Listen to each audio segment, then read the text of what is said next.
तो आज बात करते हैं सेकंड मैसेंजर सिस्टम की। सेकंड मैसेंजर सिस्टम जो होता है उसके ऐसे सब्सटेंस हैं जो कि सेल सरफेस या स्पेसिफिक टारगेट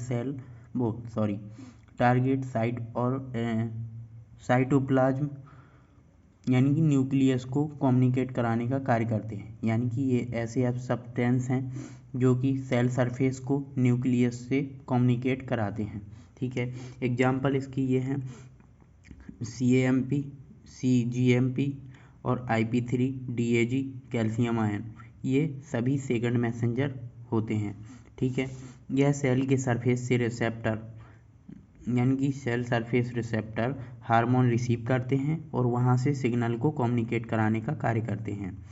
ठीक है, स्पेसिफिक टारगेट साइट पर जो कि सेल के साइटोप्लाज्म या न्यूक्लियस पर प्रेजेंट होते हैं। यानी कि सिग्नल को स्पेसिफिक टारगेट साइट पर और साइटोप्लाज्म या न्यूक्लियस पर जो प्रेजेंट होते हैं उनको कम्युनिकेट कराने का कार्य करते हैं। कौन? Surface receptor. ठीक है, हार्मोन को रिसीव करते हैं और सिग्नल को कम्युनिकेट कराते हैं साइटोप्लाज्म या न्यूक्लियस। अब इसके हार्मोन्स देख लेते हैं कौन कौन से हार्मोन इसमें यूज होते हैं।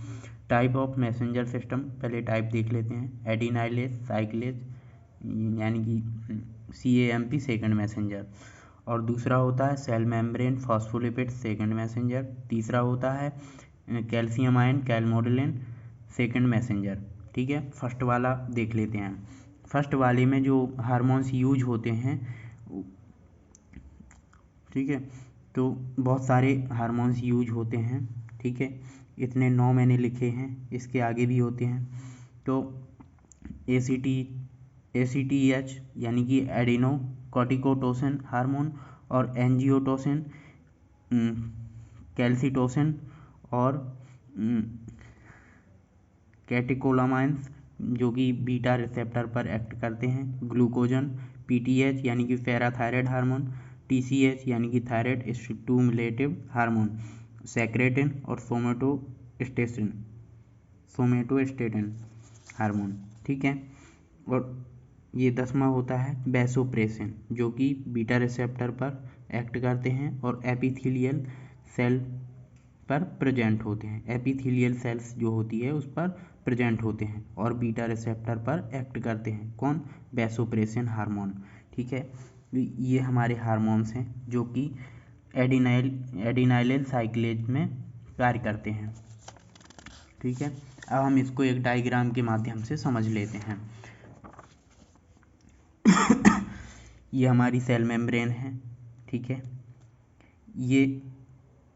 ये जो रिसेप्टर है इसको G प्रोटीन कपल रिसेप्टर कहते हैं या फिर सर्पेंटाइन रिसेप्टर कहते हैं। इसमें सर्पेंटाइन रिसेप्टर इसलिए कहते हैं क्योंकि ये सांप जैसा होता है और ये हार्मोन को, जब इस पर हार्मोन बाइंड होता है तब यहाँ पे G प्रोटीन का एक्टिवेशन होता है और अल्फ़ा और बीटा सब्सटेंस को तोड़ देता है।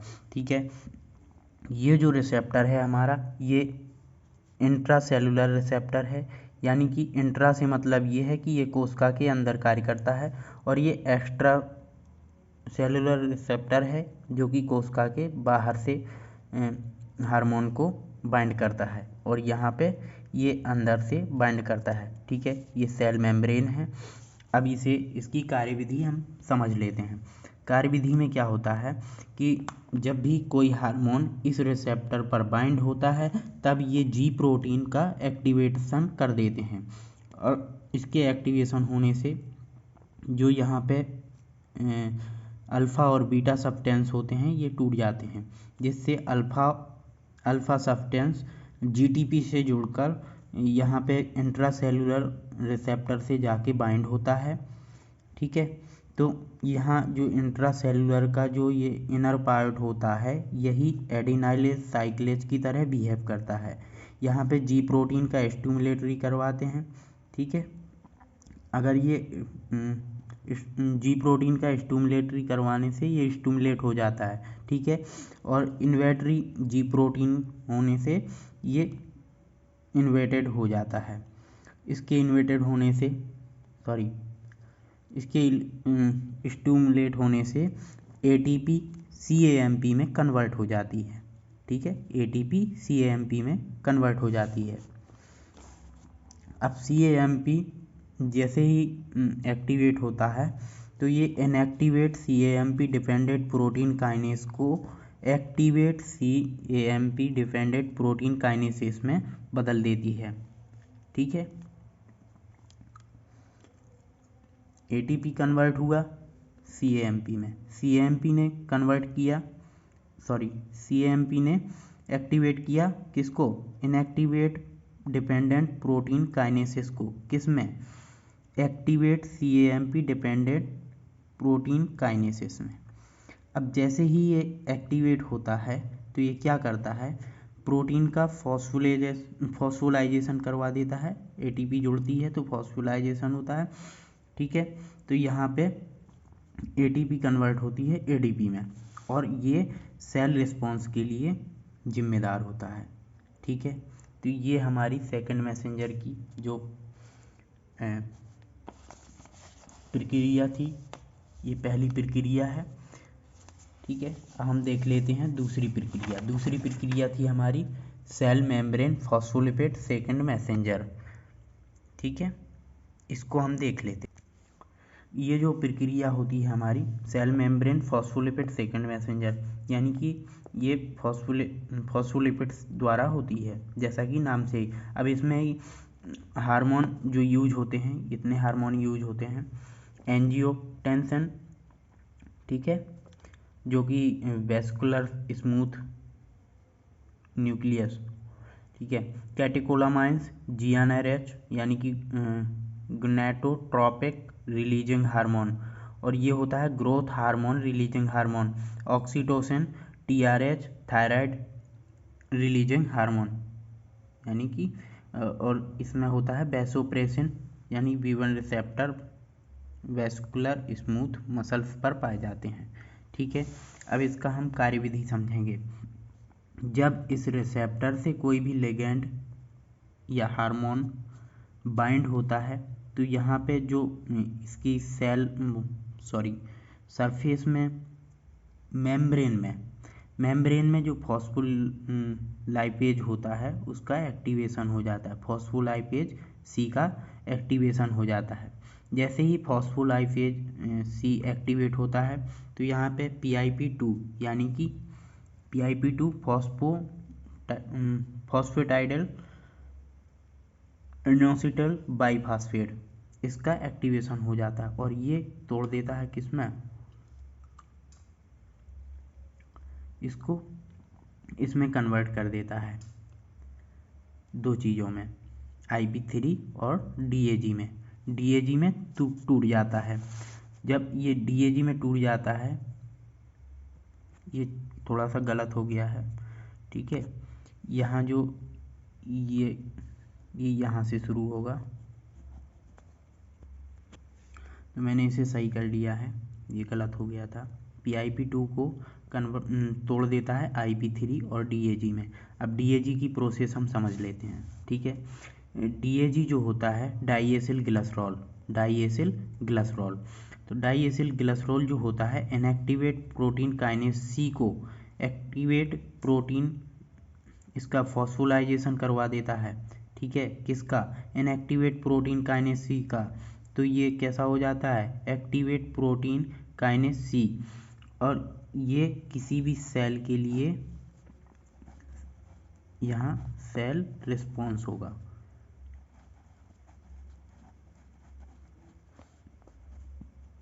ठीक है, सेल रिस्पॉन्स के लिए ये जिम्मेदार होते हैं।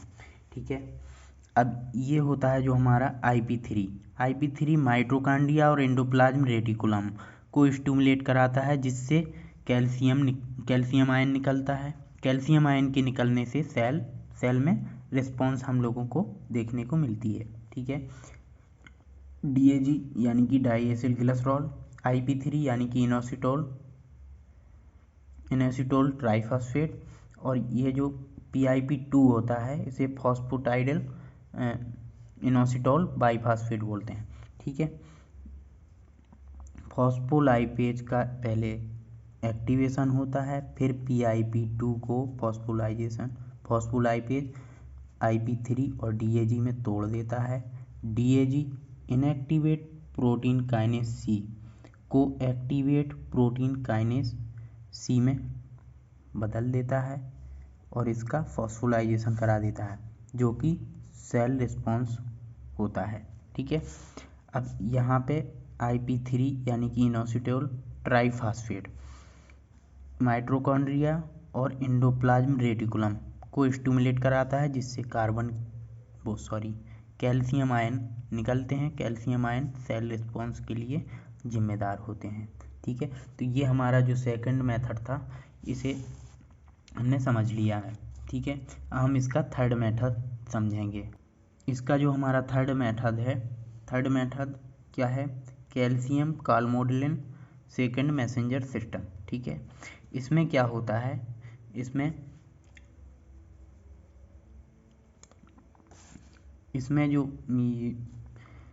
जब भी कोई हार्मोन्स इस रिसेप्टर से, ये आयन चैनल रिसेप्टर है, ion channel link hormone receptor है। जब भी इसमें कोई हार्मोन बाइंड होता है तो ये आयन चैनल खुल जाता है और कैल्शियम आयन अंदर आ जाते हैं। ठीक है, सेकंड मेथड जो है इसके यहाँ जो ये रिसेप्टर है, इस पे जब कोई भी लिगैंड आगे बाइंड होता है तो सेल की पोटेंशियल मेम्ब्रेन में चेंजेस आ जाते हैं, जिसकी वजह से ये चैनल खुल जाते हैं। ठीक है, तो कैल्शियम अंदर आ जाता है। जो इसका थर्ड मेथड है वो है, यहाँ पे जब लिगैंड ये बाइंड होता है तो ये IP3 यानी कि इनोसिटोल ट्राइफॉस्फेट का एक्टिवेशन कर देता है। ठीक है, इसमें 3 प्रक्रियाएं होती हैं। एक यहाँ पे जब ये बाइंड होता है इस रिसेप्टर से तो कैल्शियम सीधे अंदर आ जाता है। ठीक है, दूसरे में क्या होता है, जब ये यहाँ पे बाइंड होता है तो इसकी मेम्ब्रेन पोटेंशियल में चेंज आ जाते हैं, जिसकी वजह से इसका ढक्कन खुल जाता है और ये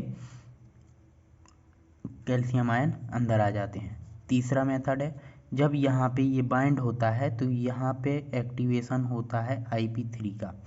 ठीक है, तो अब यहाँ पे क्या होता है, यहाँ पे जैसे हम लोग ने अभी देखा था सेकंड मेथड में, माइटोकॉन्ड्रिया और एंडोप्लाज्म रेटिकुलम का स्टिमुलेशन कराने से कैल्शियम आयन निकलता है।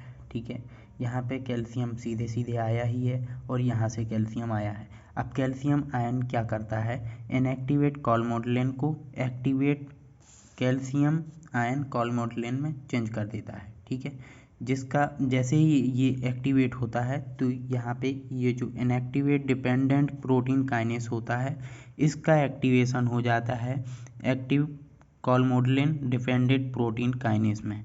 ठीक है, ये एक प्रक्रिया है, यानी कि हम ऐसे समझ सकते हैं कि ये वो ताले हैं जो किसी स्पेसिफिक की से ओपन होते हैं। ठीक है, तो यहाँ पे कहाँ जैसे ही ये इनएक्टिवेट डिपेंडेंट प्रोटीन काइनेस को एक्टिव कॉलमोडुलिन डिपेंडेंट प्रोटीन काइनेस में चेंज करता है तो यहाँ पे प्रोटीन और ATP इनका फॉस्फोलाइजेशन हो जाता है। तो ये क्या होता है, यहाँ पे ADP में कन्वर्ट हो जाती है, जो कि सेल रिस्पॉन्स के लिए जिम्मेदार होती है। और ये कहाँ होता है, स्मूथ मसल्स पर। ठीक है, तो हम लोगों ने आज समझा कि सेकंड मैसेंजर सिस्टम कैसे काम करता है। ठीक है।